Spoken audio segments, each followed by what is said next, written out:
Well, blessings, everybody. Blessings. I see Elder Vicky's coming in the room. It's a wonderful, wonderful evening to be with you on this third day of Feast of Unleavened Bread, 5785. I am so excited. This is the age of the becomers. It's the epoch of the becomers.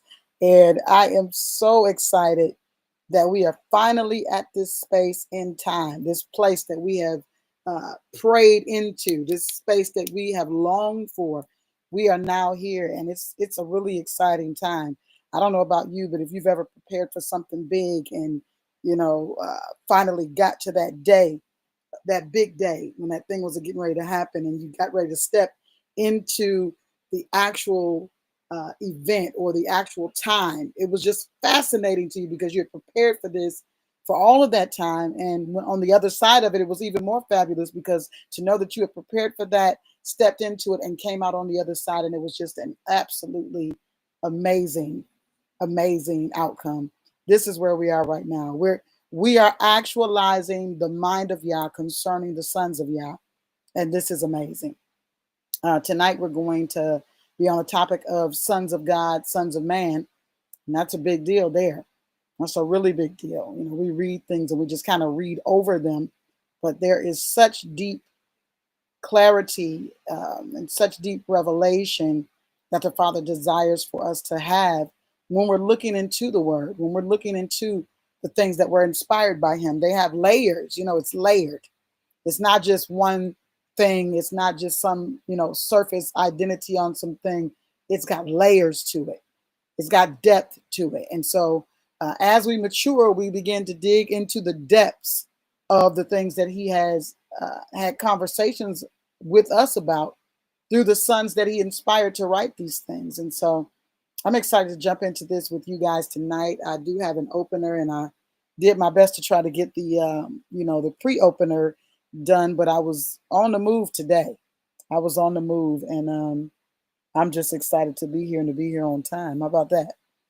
So let's look at the opening here this afternoon. If you're in the room, come on in and say something. Say hello. Say shalom. Say something, right? Come on in and say something. The sons of man and the sons of God. As a matter of fact, let us, let me see, do I want to do that first? Yeah, we'll do this. We'll read the opening first. We'll read the opening first. Because you guys know I love the conversation about the seed war. I've been talking about that for a long time, and I absolutely love the conversation because it really gives us a grasp of what's really going on. It really gives us an identity on what's really going on in the earth. And, we can't just be walking around here not knowing what's going on and just living day to day, just doing stuff. The things that we're doing have to make sense to the purposes and the production of what the Father has spoken over our lives, what He's spoken concerning His creation, what He's spoken concerning the earth.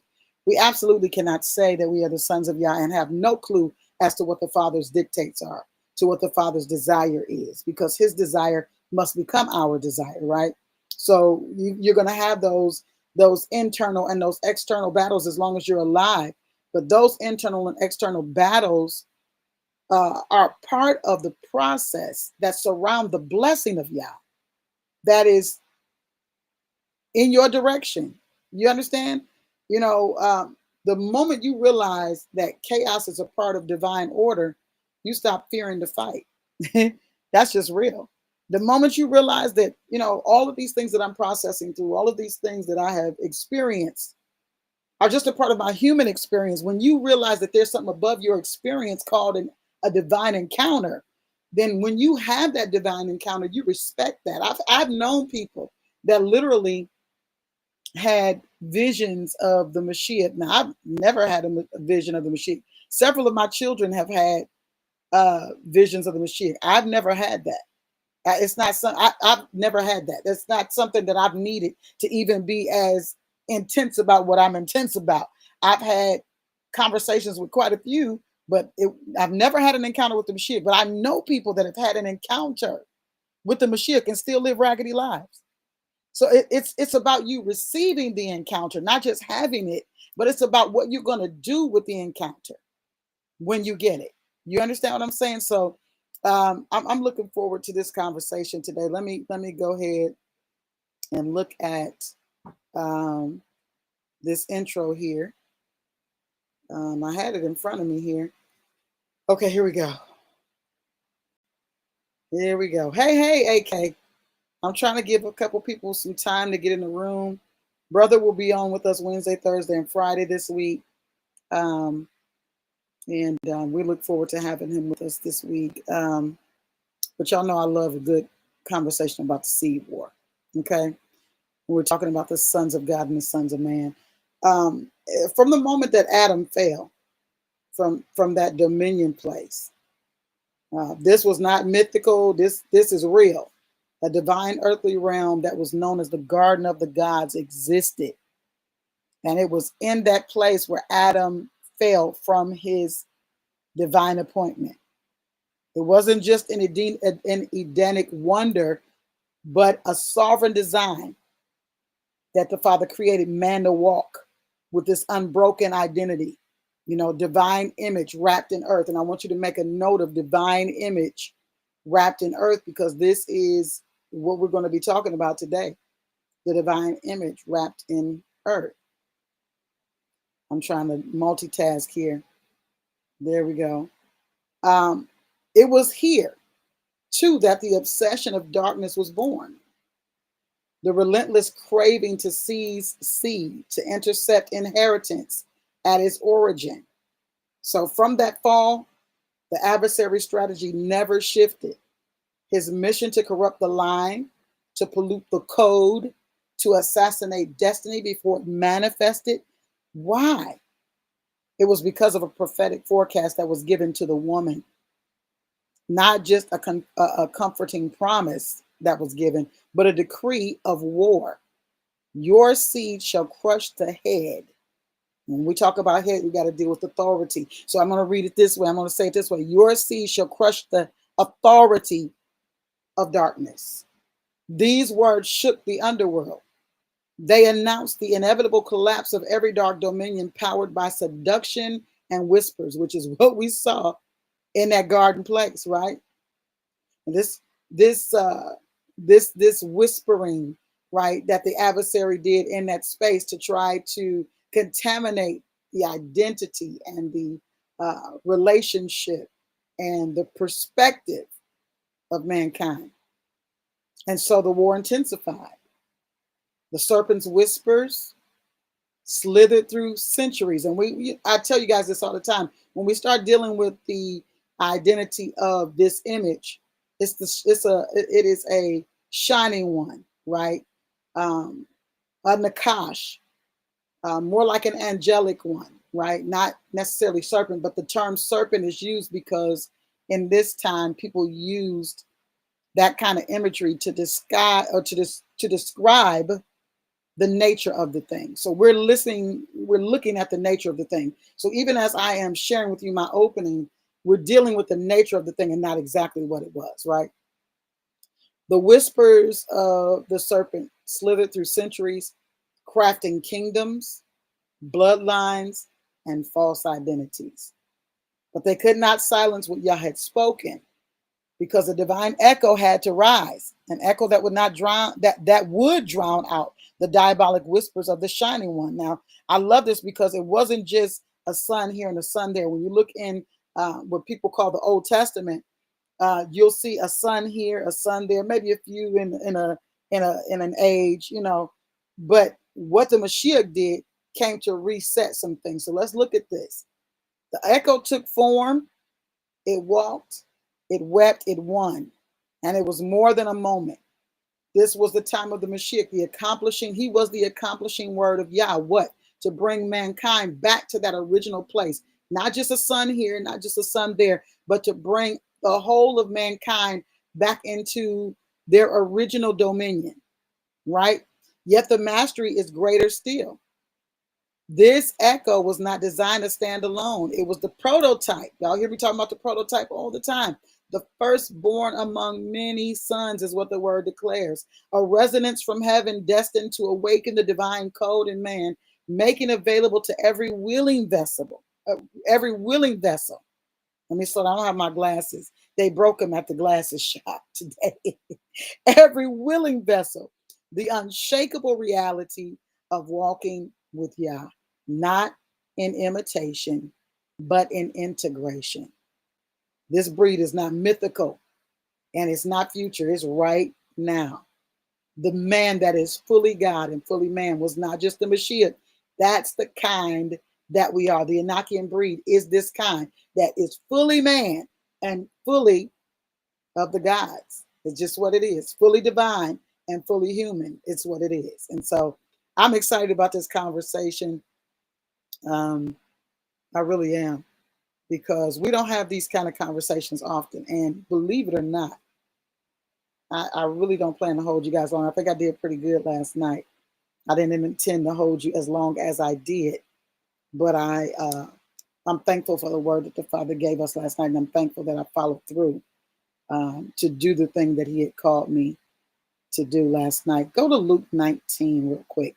We want to talk about the Son of Man and the Son of God. Let me pull up my list here. Oh, I had that open already, and I've closed a bunch of windows now, calling myself trying to be a little clear on the desktop. Here we go.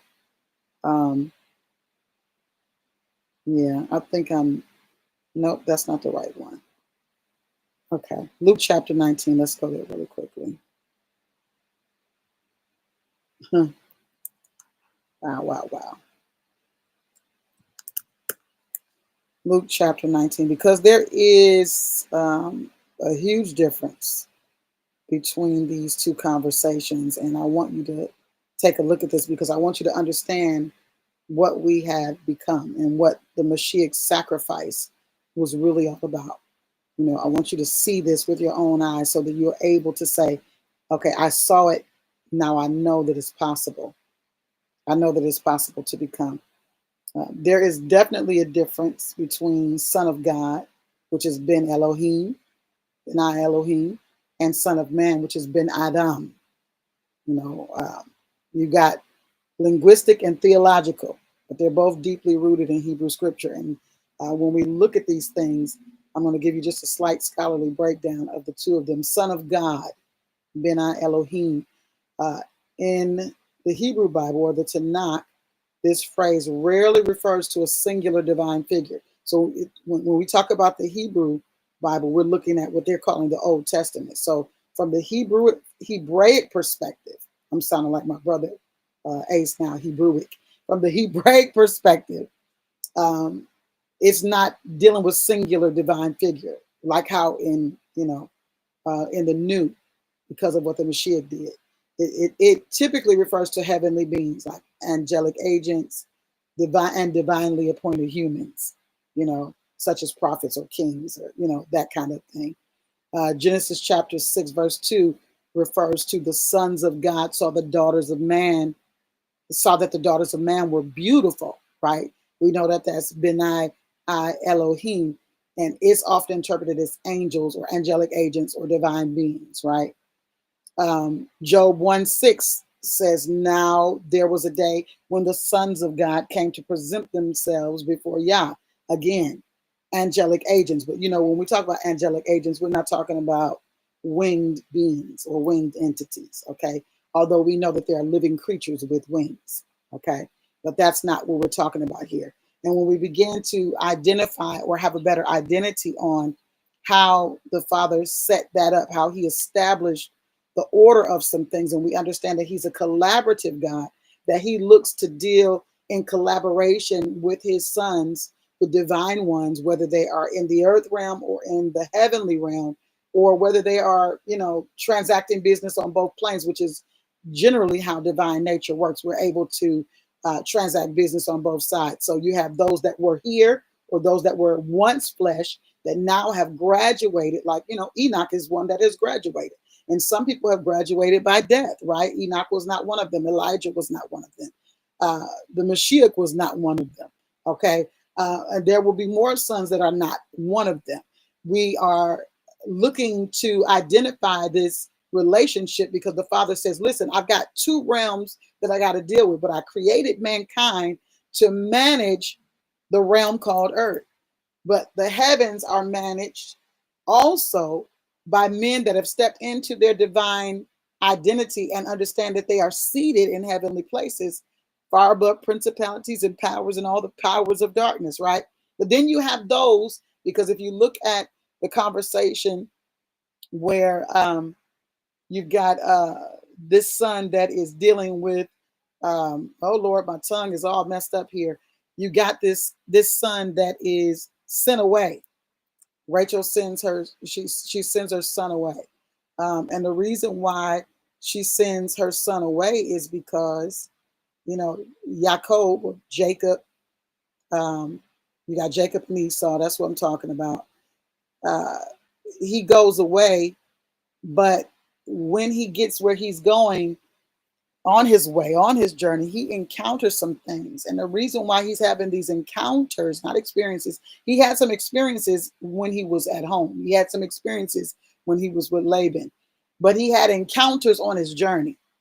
And when he was having these encounters, he saw what we deem Jacob's ladder. He saw angelic agents ascending and descending, which absolutely gives us to know that these messengers are not just earthbound and they're not just heavenly bound, whether we are here in earth right now or whether there were those that were here before. There are constant transactions happening between the two. There are constant transactions happening between earth and heaven, okay, concerning all of creation. There are constant transactions. So when we look at that, we can see and understand. Now, there was a day when the sons of Yah came to present themselves before Yah. Again, angelic beings, right? It's also this Ben Elohim is also used as it pertains to royalty often. Okay, 2 Samuel 7:14. Yah refers to Solomon. I will be his father and he shall be my son. Right? Psalm 2:7. You are my son. Today I've begotten you. Often seen as a coronation for Israelite kings, symbolizing the adoption by Yah as a royal son. And so we've seen um, parts and pieces of this along the way. But here's the key concept. Son of God indicates divine appointment, status, authority, or heavenly origin. In intertestamental literature, like the Dead Sea Scrolls, the term was pointing to a coming king or delivered with divine sanction. And we often pay attention to that piece because people love to discuss the messianic portion of that. But they don't understand when they're pointing to what they're calling the messianic portion of this, they're also pointing to the sons that are after him. So it's not just one individual anymore, okay? Son of man, Ben Adam, meaning in Hebrew context, it literally means human being or mortal man. Used nearly 100 times in Ezekiel to address the prophet. Ezekiel chapter 2, verse 1, it says, Son of man, stand upon your feet and I will speak with you. Right? This is emphasizing, yes, there is an encounter here. Yes, there is engagement with the heavens. Yes, there is engagement, but there's a human frailty there, right? There's earth involved there. There's earthly nature involved there. In contrast to the Father's transcendence, there's earthly nature there. And there's mortality being addressed in that, okay? So when we look at Daniel chapter 7, verses 13 and 14, I saw in the night visions, and behold, one like the Son of Man coming with the clouds of heaven. Now, this is one of those passages where if people see it, they automatically start getting some ideas about it because of what they've already been told. But I want to pull the passage up because I want to talk to you a little bit about identifying this place that we are in as sons. This term that is being used here for the Son of Man, I'm pulling it up right now. This phrase that's being used here for Son of Man, we have to understand. And when we first see this part right here, Son of Man came with the clouds of heaven. When we see clouds of heaven, we automatically begin to think of the return of the Mashiach. All of these things start flooding our minds because of how we've been taught, the things that we've been taught. But you got to understand this. Think about this just for a minute. Every time the Father wanted to bring deliverance to his people, he began to raise up a son. He raised up a son, not one that was a heavenly son, but one that was an earthly son. A son of man was raised up to be able to enforce heaven's decrees, heaven's verdicts in the earth.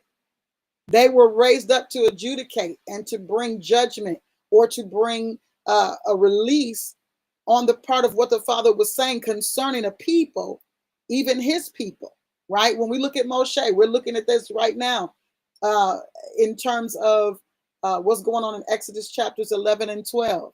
What does the Father do? Moshe leaves Egypt. He goes into a faraway country, and he winds up there. He comes back at, he's in his 40s at this point. You know what I'm saying? Is he 40? I know he was gone 40 years. Moshe's journey was long. Okay. And when he comes back, though, he comes back to bring deliverance. He didn't come back just to have a conversation or to remember or to go back over some stuff.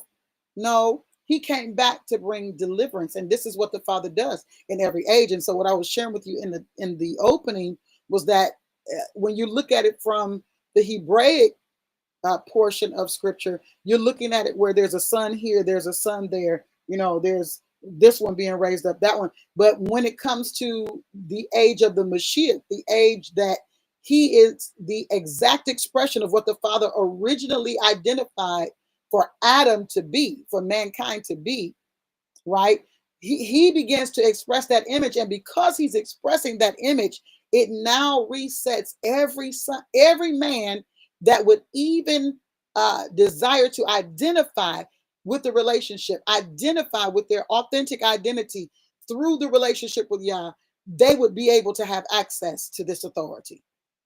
They would be able to have access to this covenant that was made by blood.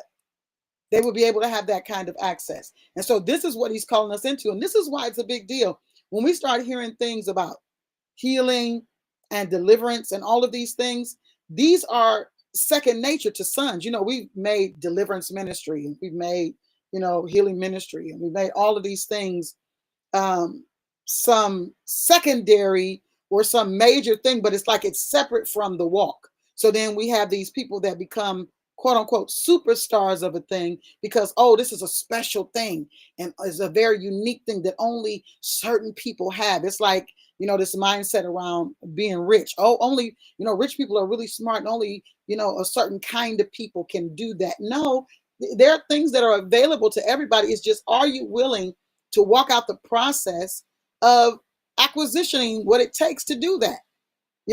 Are you willing to be in the relationship with Yah on the level where he can tell you, just walk away from all of that, or turn your plate over for 30 days, or, whatever he might say to you, to be able to walk into that kind of power. I talked about this yesterday about the fast. And a lot of people think, okay, they read the verse, these kind come out only by prayer and fasting, right? Okay, great. Yes, this is a fact. But what you're not taking into consideration is the depth of that word.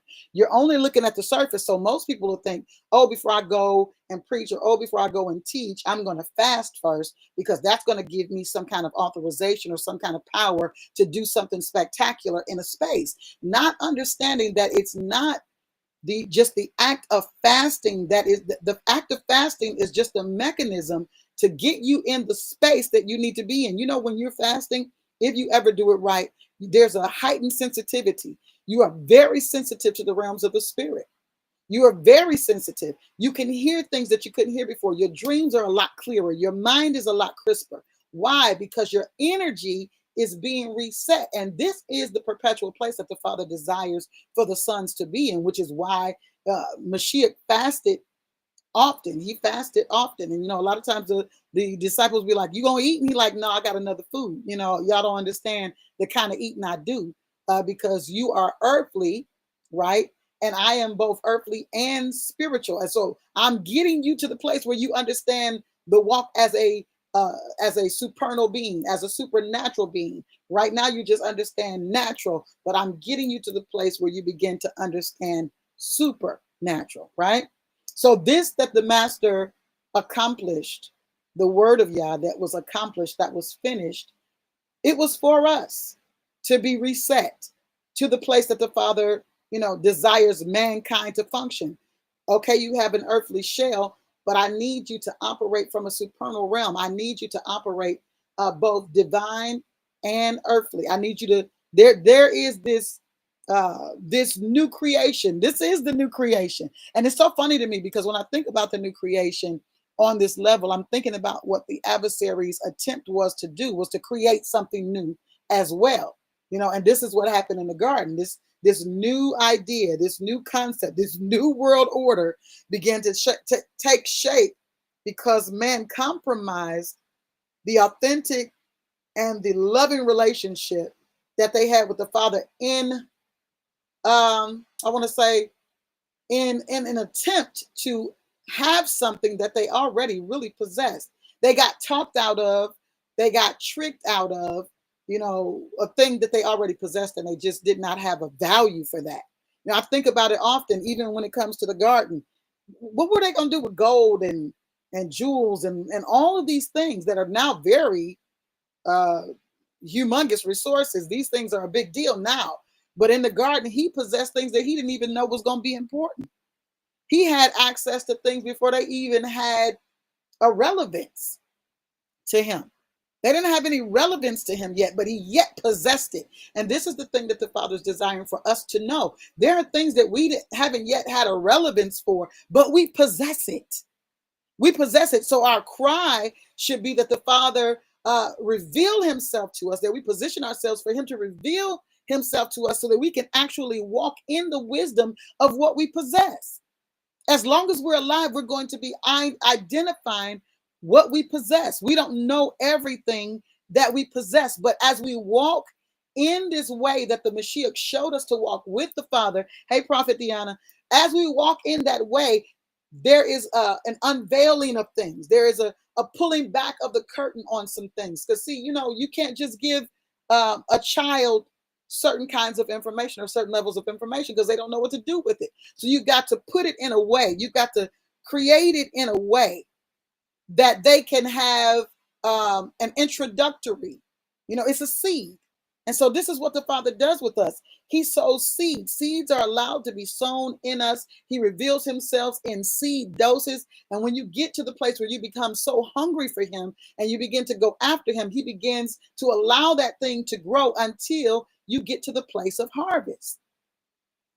And it's an amazing thing. We don't have to make it up. We ain't got to be, woo-woo or spooky or try to deal in other forms of religion. Those religious industrial complexes are mixing a whole lot of things.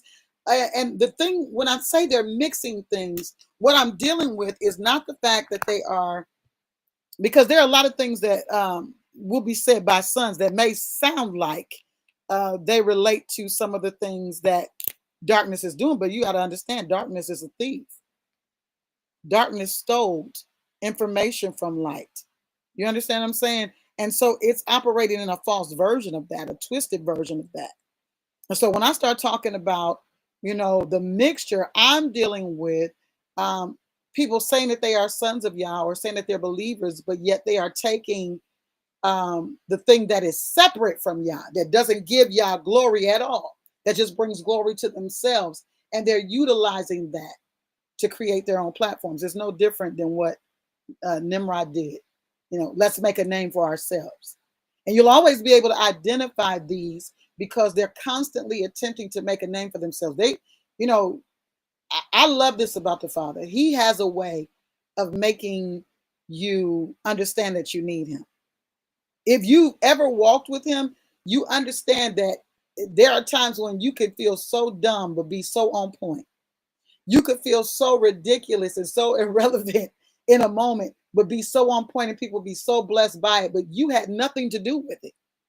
You understand what I'm saying? You had absolutely nothing to do with it. As a matter of fact, you wasn't even prepared, but you wasn't prepared like you thought you needed to be prepared. But the truth of the matter is, because you have studied your lines, we've been talking about that a lot this week, because you showed up at the rehearsals, at the appointed times, because you showed up in the places where Father said, listen, I need you for 3 days. Just settle everything and just come into this space. And I need you here with me so that I can communicate some things to you. When you come into that place and you begin to sell out on that level, then things begin to change. Things begin to change. Things begin to open up. And sometimes, it may look like, and I'm going to give you an example that I share often, because when Moshe went back to Egypt, the Father had given him some things to do at that burning bush. He had trained him in some things. And when he got back to Egypt, he said, do what I showed you to do. Do what I told you to do. Now, from a person on the outside looking in, if they didn't know that that was Moses, they would think it was a war of warlocks. Are you hearing what I'm saying? They would say, oh, the warlocks is fighting. It's a battle of witches. No, because what defines a thing is the spirit of the thing. What defines a thing is what it is connected to.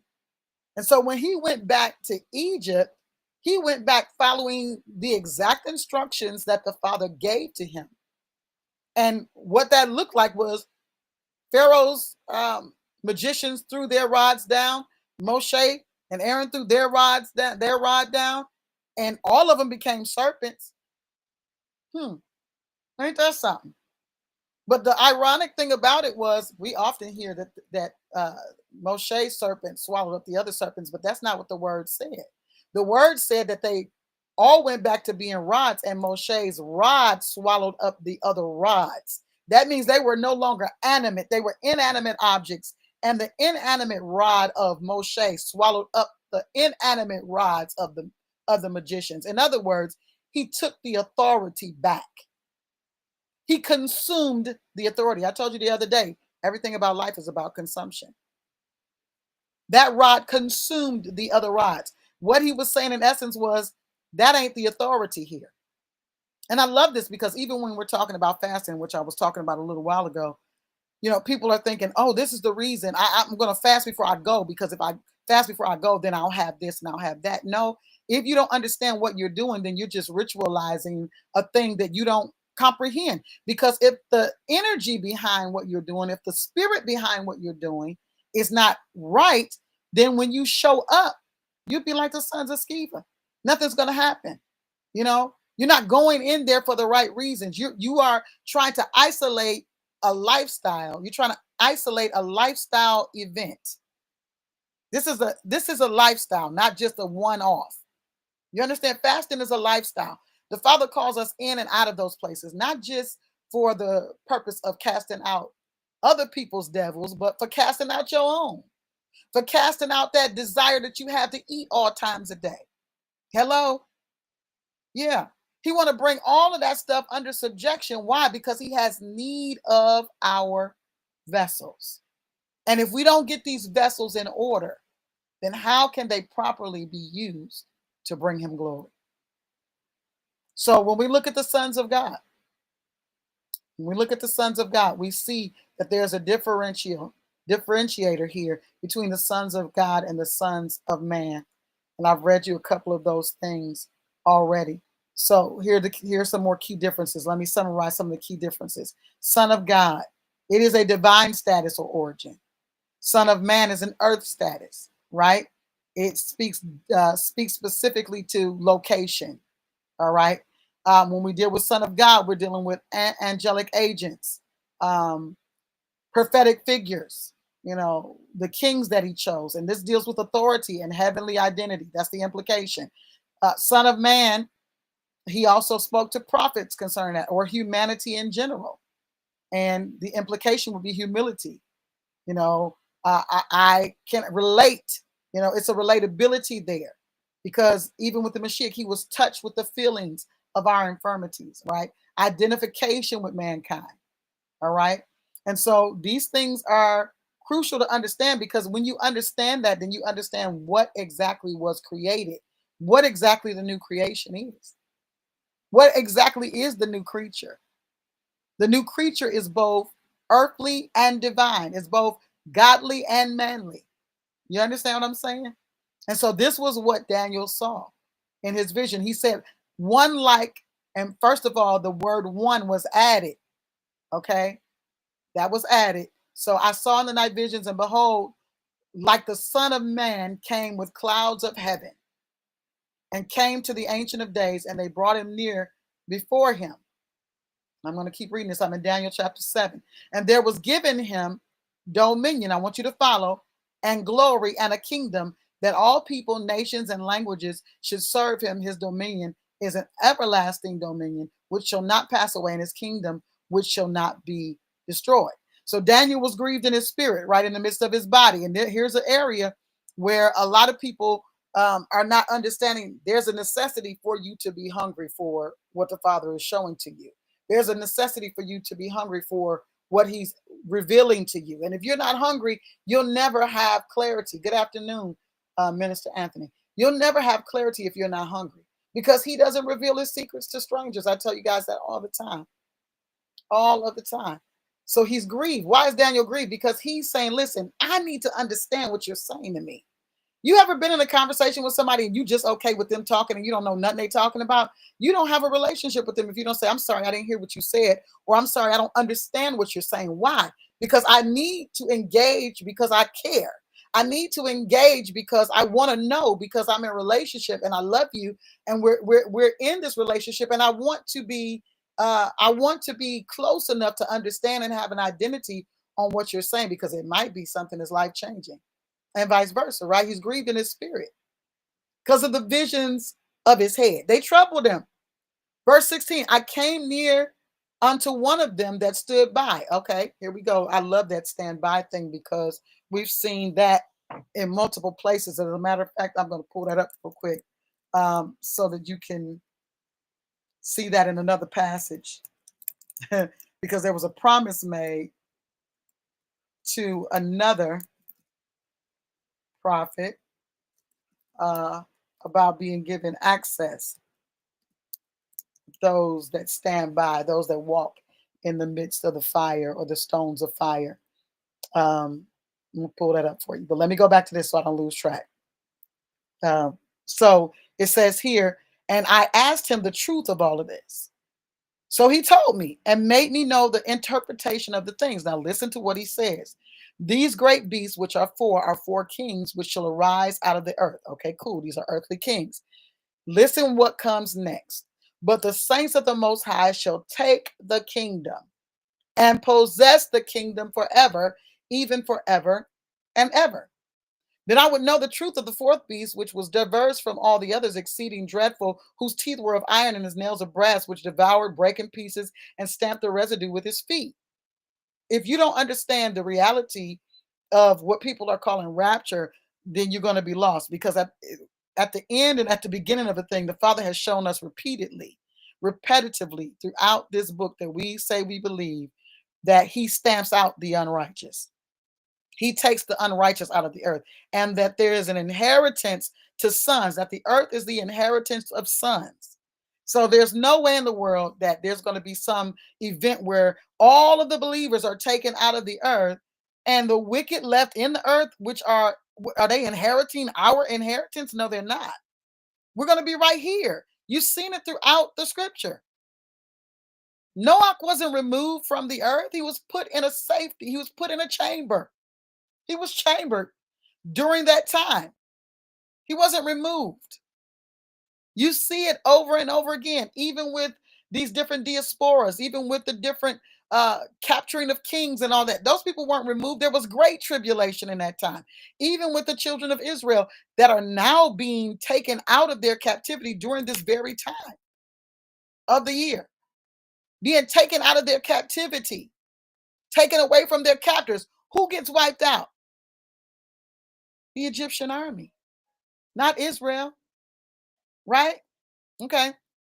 It says, and of the 10 horns that were in his head, and of the other which came up, and before whom three fell, even of that horn that had eyes and a mouth that spake very great things, whose look was more stout than his fellows. I beheld, and the same horn made war with the saints and prevailed against them. So a lot of times we are having some kind of contradiction because there are seasons where it looks like we're not winning.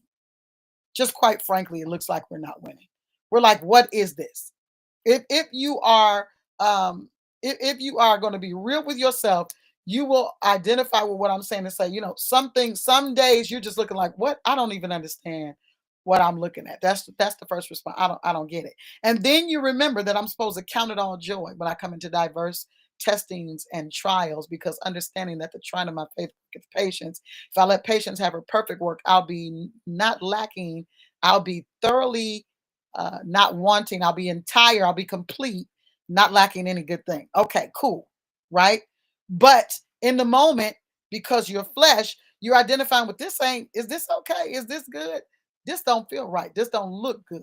Okay, you'll go through those times. You'll go through those spaces, and we see it repetitively in the scripture. Even when you deal with the prophet Elijah, he has given a word to Ahab. It's not going to be no dew nor rain at my word. But guess who also is impacted by the prophetic word that he gives? He's impacted because he's at the brook, and in one moment he's being fed by these ravens, and he's got a brook there. He's got water. But in the next moment, that brook then dried up, and the ravens ain't coming no more. But what I love about this, see, is that the Father gives us to identify with what he is telling us is the next move. What is the direction? And if we can just follow the direction, we got to have, 18 months down the road. No, what's the next direction?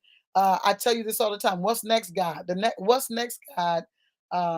Paradigm is really important, because this is what helped Abraham.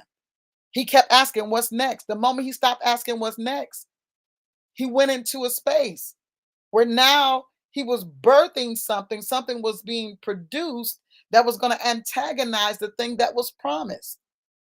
And so what did the Mashiach come for? He came to settle these kinds of contradictions.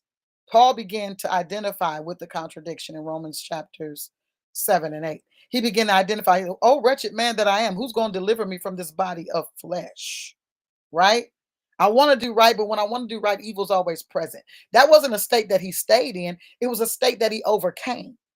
He said, there is a law of life that will set you free from the law of sin and death.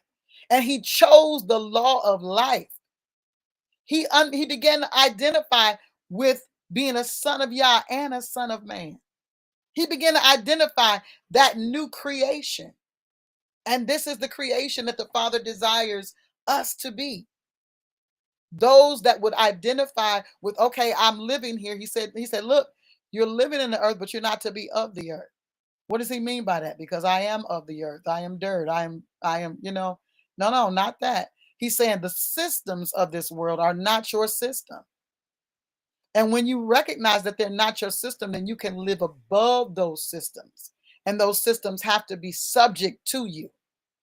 Whether it's weather, whether it's the systems of the different complexes, even the governmental issues, right? Man, people are so tied up in all of this stuff. It doesn't mean anything to the sons of Yah.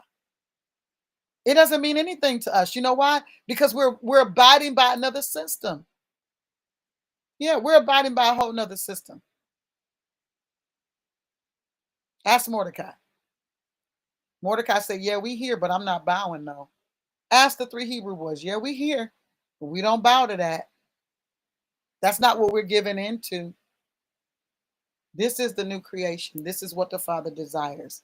Us to come into the reality of sonship, being a son of Yah and a son of man. Yes, you have an earthly body, but you are my son, and I want to flow through you. I want to, I've chosen this vessel to flow through. I want to make you a vessel of honor. And that's what all the testing and trial is really all about. It's about making us that vessel. So when we look at the children of Israel, they're moving through this wilderness space, which is no different than the master moving through a wilderness space, which is no different than you moving through a wilderness space. But you got to understand what the end result is. And the Father always gives us the end from the beginning. That's why we get so messed up in the middle, because we don't have all the middle conversation. But if you know the end from the beginning, then you can just walk out and follow the directives, follow the instructions. That's all that matters. It doesn't matter what it looks like, it doesn't matter what it feels like. All you have to do is follow the instructions. And this is how Enoch himself began to walk with the gods. This is how he began to walk in divine realms and being able to identify with his heavenly scroll and beginning to bring judgment on the watchers and all those things. And guess what? You're no different, because the word declares that the sons of Yah, the children of Yah, are going to judge angels. So it's no different. It's just been made available to any man now. It's not just, skipping over generation. Any man that would desire to be in relationship with the Father can walk in this authentic identity and operate in the same way that the Mashiach operated, in the same way that the sons before us operated. And so this is where we are. I have so much to share. I don't want to try to share it all at one time. We got so many more days. We got so many more days. I'm going to open it up for questions tonight. If you have questions, that'll give me time to get to a couple more places that I might potentially go to tonight. Yeah. If you got some questions, then you could put it in the question area, in the conversation, the chat area. And if you don't, that is fine too. I love having discussions around the word. And when I say I love it, I really do.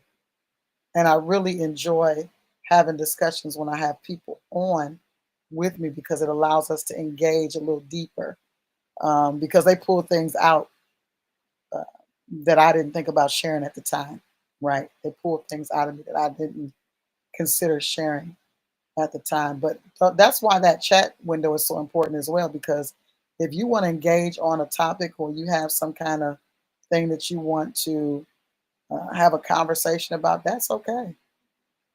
You can always share in the comment section. I always tell people, if you got a question, I got an answer. That's just how I've always rolled, because I believe that if I am a child of the Most High, and I've taken certain courses and steps with Him, I've been in that relationship, then He will reveal anything that's needful for His people. Notice what I said. He will reveal anything that's needful for His people. It may not even be pertaining to me. So He's not just doing it for me, He's doing it for you. And in Him doing it for you, I begin to be a partaker of what He's done for you. I know I'm one of His favorite, but I don't just think that He tells me stuff just to make me smart. I believe He tells me stuff to bless His people. And there is a difference. There's a huge difference. No questions tonight? No comments? You know what I learned a long time ago? When people are quiet, they're listening. I mean, I promise you, I had to get that. I had to get that memo, because I was trying to figure out why these people so quiet while I'm talking. And the Father said they're listening. If you're listening, put I'm listening. I saw Deanna put in the thing, I'm all ears. Are you guys being blessed by what's been shared tonight? Did you get some clarity? Did some things open up for you regarding the Son of God and the Son of Man? I'm going to talk about it some more tomorrow. I just need some more heads so I can bounce some stuff and engage a little differently. I love you guys. I appreciate you being here with me tonight. Listen, we'll be back on tomorrow night. Okay. Honestly, it's complicated for me right now, but I definitely resonate. And you're listening and notes. Would you like to break down the complicated part for me, AK? And because there are some times that you don't understand everything, but there is a resonance there. That's just identifying by what spirit a thing is being given. And then sometimes you're just in receiving the seed mode, not receiving the understanding. That's a place too. But if you got questions, you can definitely ask them. So if you've listened and you've been with us during the week, or it could be any questions. Actually, I don't really care. If you got questions that haven't been answered, you can bring those questions and we'll get them answered for you. We will definitely get them answered for you. That's a really important thing for us to be able to ask questions. And a lot of people aren't able to ask questions because a lot of people just don't have an answer. I've been in places where leaders were asked questions, and particularly, um, oh, well, you have discipleship now, and you have fellowship now, and I do understand the one on one, but it doesn't happen like that all the time. So you have to just embrace what the Father gives. You have to embrace what He allows because sometimes He's protecting us, especially when you want truth, especially when you really want to be in a space. Sometimes it's better for you to identify with your tribe first, whether they are near or far. Identify with the tribe, sit in that space. Like I've got a plethora of videos up. You know what I mean? But I'm definitely going to go through some of the steps. And I'm glad you said that. Some of the steps of discipleship, because I started talking about that yesterday. And the reality is that what the Father revealed to me was that the process of discipleship is written in the Moeds. What is the first process or the first point of discipleship? It is being recognizing that you're a slave. Let's say that. Recognizing that you're enslaved to a system. It's the same thing that happened with the Hebrew children, right? They're in this captive place, right? They're in the captive place. A deliverer is sent. Things get a little rough, but the deliverer is sent to bring them out of that captivity. But they have to follow instructions, you know? And the Bible talks about, you know, him drawing with loving kindness, like knowing the Father, being in that relationship doesn't happen just because we decide to be there. It's because He's drawing us. And when He's drawing us, that's worth something. And I think that's an area that a lot of people don't even have conversation about with people. If you're being drawn, then that means He loves you. He wants you for something. There's a purpose on your life, right? And so being able to identify that I'm wanted, that there's a purpose for me. Like I can go back to when I was 5, right? And I heard um, my pastor, my then pastor, who was a very aged man, Pastor Mathis. And I remember sitting on that front row in the balcony, and he began to talk about Yah. He didn't call Him Yah, he called Him God, but he began to talk about Him having the nature from the nature of a father. He was talking about this father, and guess what? I needed a father, but it resonated with me. I knew what I needed to do in that moment. I want this. I need a father. You understand? So He drew me even then, and ever since then, I've just been stuck there. I've been stuck there. I know that is my source. From the age of 5, I've known that is my source. Now, did I, as you know, you saw here in Daniel, that there are times when the adversary is allowed to trample over the saints? Absolutely, because we learn from the things that we suffer. And I brought that up yesterday. A lot of people overlook those things about the Mashiach. The Bible declared, He said with His own mouth, I learned from the things that I suffered. That David had that same conversation. I learned from the things that I suffered, right? And so when we begin to identify uh, what the Father is saying to us, and where we're needing to come out of, because what was the next thing? Okay, you recognize that you're a slave. Okay, you recognize that I am having a conversation with you, that I am giving you some kind of encounter. Now come out from amongst them. What's the next thing that He did? He pulled them out of their captivity, pulled them out of Egypt, but they had to want to go. He wasn't going to drag them out. They had to want to leave that captivity. But He also made them spoil the Egyptians. He put them in a better position. Put them in a better position. This is why you'll notice that when people first when they first begin to have a encounter with the Father, they first really begin to start saying, "This is the life I want to live." It seems like everything good happens for them. But that's not the end of it. When you come into the relationship, it's not, oh, all your troubles are over. No, you'll see trouble differently when you come in here. You'll see challenge differently, which is what the Father was desiring to do with the children of Israel. Yes, you're in the wilderness, but look, I'm taking care of you. Look, I'm feeding you. Look, I'm giving you water. Look, I am protecting you from the sun of the day. And look, I'm giving you fire by night. Look at what I'm doing, right? Yeah, you're going to have some challenge, but look at what I'm doing. He's giving them the encounter because he wants them to have a different mindset about not only who he is, but who they are to him, right? So these things are important.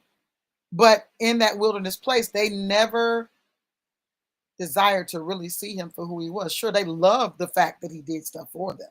You know, that's such a childish mentality. I only see you for what you can do for me. Do y'all know that children really don't know how to love? They don't really understand the definition of love until they get a certain. You don't really understand the definition of love till you get a certain age. You really don't. A lot of children, the child mentality loves because of what you do for me. I love you for what you do for me. I can tell you love because you do this for me, and that's a good place. But it's bigger than that because at some point there's a reciprocation, and love is not just what I'm getting, but what I'm becoming and what I give, right? So it's all about growth.